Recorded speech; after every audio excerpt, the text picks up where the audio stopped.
Hi friends, இன்றைக்கி இந்த நவராத்திரிக்கு ஏற்ற ஒரு சூப்பரான ஒரு எளிமையான ஒரு பிரசாதம் ரெசிபி தான் பார்க்க போகிறோம்.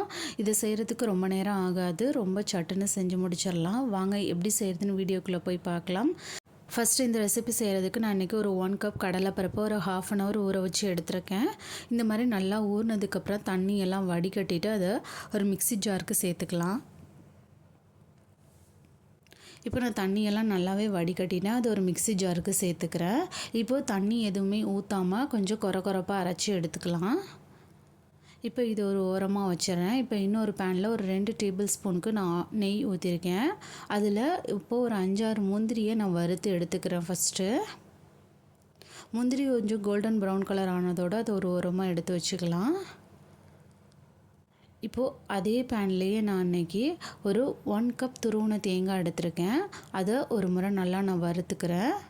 அந்த உங்களுக்கு ஈரப்பதம் போனால் போதும், ரொம்ப நேரம் வறுக்கணும்னு அவசியம் இல்லை. நம்ம அதோட தேங்காயோட ஈரப்பதம் போகிற அளவுக்கு வறுத்தா போதும். இப்போது தேங்காய் ஓரளவுக்கு வறுத்ததுக்கப்புறம் அதில் நம்ம அரைச்சி வச்சுருக்க அந்த கடலைப்பருப்போட விழுதை சேர்த்துக்கலாம். இப்போ இது கூடவே நான் இன்றைக்கி ஒரு 1 கப் வெல்லம் சேர்த்துக்கிறேன். நான் நாட்டு சக்கரை தான் சேர்த்துருக்கேன். இப்போது இதுக்கு தேவையான அளவு நான் தண்ணி ஊற்றிக்கிறேன். உங்களுக்கு அந்த கடலைப்பருப்பு வேகணும், அதனால் நம்ம இதுக்கு தேவையான அளவு தண்ணி ஊற்றிக்கிட்டு நம்ம அப்படியே மிக்ஸ் பண்ணலாம். நம்ம வெல்லம் சேர்த்துருக்கிறதுனால கொஞ்சம் மெல்ட் ஆகும், பட் கடலைப்பருப்பு கொஞ்சம் வேகணும், அதுக்காக நான் கொஞ்சம் தண்ணி சேர்த்துருக்கேன். நம்ம இதை குக்கரில் வேக வச்சு எடுத்துருந்தா தண்ணி சேர்க்கணுன்னு அவசியம் இல்லை. நம்ம வேக வைக்கல, நம்ம இன்ஸ்டண்ட்டாக சட்னி எப்படி செய்கிறதுன்னு தான் சொல்ல போகிறோம். அதனால தான் நான் அப்படி டைரெக்டாக சேர்த்துருக்கேன். இப்போ இது கூடவே கொஞ்சமாக தட்டின ஏலக்காய் சேர்த்துக்கிறேன்.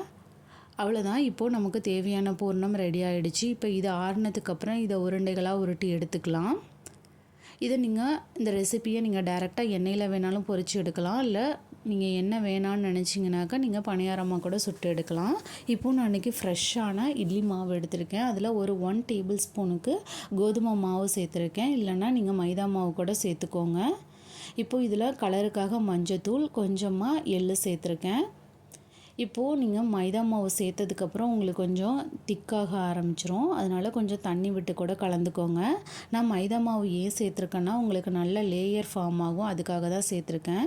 இப்போது எனக்கு அந்த பூர்ணம் நல்லா ஆறிடுச்சு, அதை இந்த மாதிரி உருண்டைகளாக உருட்டி எடுத்துக்கிட்டேன். இப்போ இதை மாவில் நல்லா டப் பண்ணி எடுத்துக்கோங்க. இந்த மாதிரி இதை நான் அன்றைக்கி பணியாரக்கல்லில் போட்டு தான் எடுக்க போகிறேன். நீங்கள் எண்ணெயில் வேணாலும் போட்டு எடுக்கலாம். நம்ம பணியாரக்கல்லில் இதை போடும்போது இதில் மைதா மாவு சேர்த்துருக்கிறதுனால உங்களுக்கு அவுட்டர் லேயர் நல்லா வரும். உங்களுக்கு எண்ணெய் சூடானதுக்கப்புறம் இந்த மாதிரி நீங்கள் பணியாரக்கல்லில் போட்டு எடுக்கலாம். நீங்கள் தேவையான அளவு எண்ணெய் ஊற்றிட்டு கொஞ்சம் எண்ணெய் சூடானதுக்கப்புறம் போடுங்க. அப்போது உங்களுக்கு எல்லாமே ஈவனாக வெந்து வரும். இப்போது ஒரு சைடு கோல்டன் ப்ரௌன் கலர் ஆனதுக்கப்புறம் இன்னொரு சைடு திருப்பி விட்டுக்கோங்க. நீங்கள் தேவையான அளவு எண்ணெய் ஊற்றுனீங்கன்னா உங்களுக்கு இந்த மாதிரி நல்லாவே எடுக்க வரும் ஈவனாக.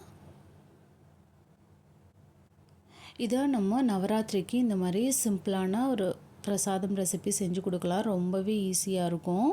இதை செய்கிறதுக்கு ரொம்ப நேரம் ஆகாது. அவ்வளோதான், ஒரு சூப்பரான ரெசிபி ரெடி ஆகிடுச்சு. எனக்கு 2 சைடுமே நல்லா கோல்டன் ப்ரௌன் கலர் ஆகிடுச்சு.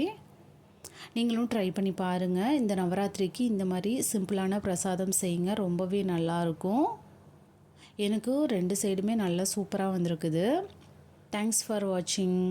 DD shine recipes and tips சேனலை லைக் பண்ணுங்கள், ஷேர் பண்ணுங்கள், சப்ஸ்கிரைப் பண்ணுங்கள்.